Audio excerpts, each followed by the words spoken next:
What if I told you that you're hydrating wrong? Not just on the golf course, but in your spiritual walk. I've had something weird happen to me the past few years. Maybe some of you can relate. When it's hot outside and I'm playing golf, and I bend down to pick up my golf ball, I clean it, I mark it, I line the putt up. As soon as I stand up, for about 2 seconds, I feel like I'm going to black out. I feel like I'm going to fall over, faint. And it kind of freaked me out a bit, so I came home and I talked to my wife about it, who has a medical background, and I said, "What's going on? Why am I doing this?" And she said, "Well, if I were to guess, you're probably not hydrating." I said, "Yeah, I'm drinking tons of Gatorades on the golf course." And she said, "No, that's not hydrating." So I said, "Well, what is hydrating, Miss Fancy Pants with a medical degree, if I'm drinking Gatorade on the golf course?" And her answer kind of surprised me, and it made me think. Let me see if you can guess what it is. If not, stick around and I'll tell you.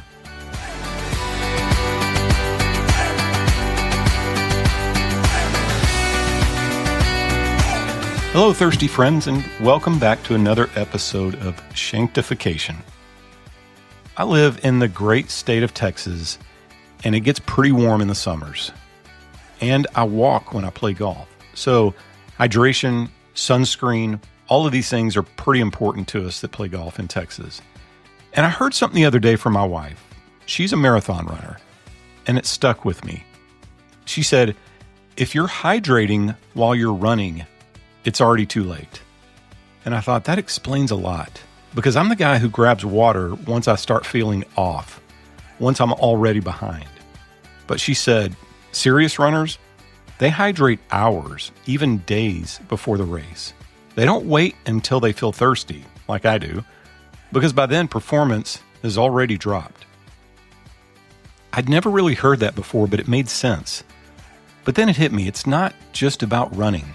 It's about life. It's about faith. Because most of us are trying to hydrate in the middle of the round. We wait until life gets hard, we're asked a tough question, we're in a moment that requires something from us, and then we try to catch up. There's a verse in 2 Timothy 4:2 that says, "Preach the word, be prepared in season and out of season."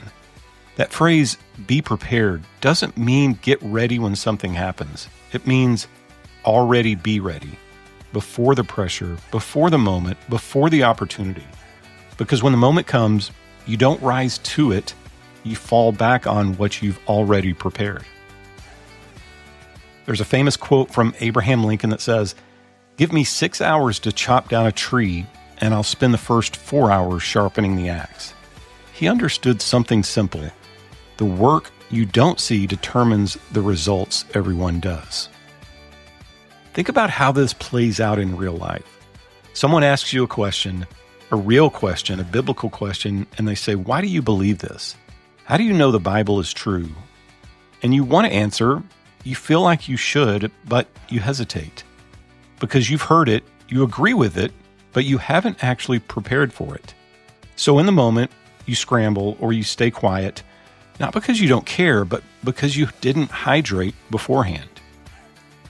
Or maybe it's this. You need to say something hard to someone, a friend, a spouse, someone you care about.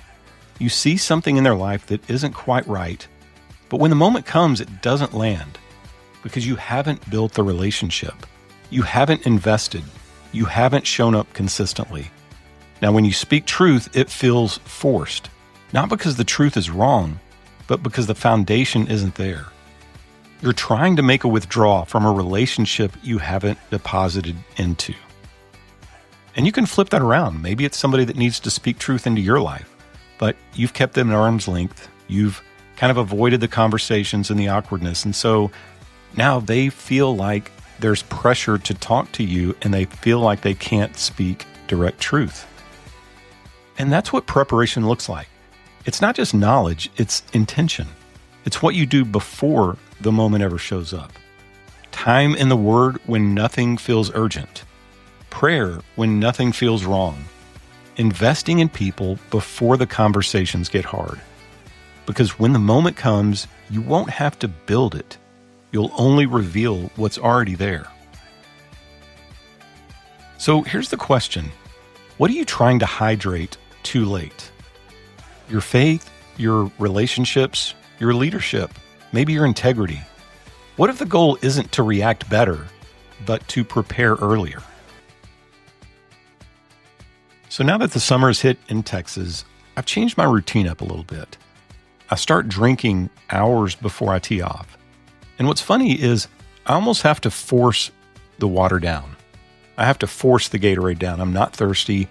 I keep drinking and drinking and drinking, and it just doesn't feel like it's doing anything. But when I get to the golf course, I'm already prepared. I've already done the hard work that didn't seem necessary a few hours ago, but now my body is reaping the benefits of my preparation. But I've also got to learn to make that shift in my own spirituality. I wake up almost every day and pray to God that He would put somebody in my life that I can point them back to Him. But what am I doing in preparation for that conversation? Am I really wanting to get what I'm asking for? Because sometimes I don't really know if I've prepared for it. So here's my 2 takeaways for you. Number 1, hydrate before you go golfing. Nobody wants to see you pass out. And number 2, on a serious note, are you preparing in advance for what you're asking God to use you for in the future?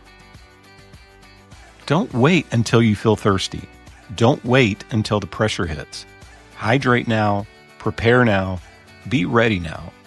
Because when your moment comes, you won't have time to prepare.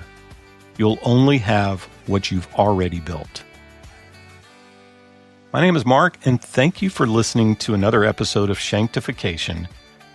Keep hydrating, keep listening, keep sharing, and keep chasing better.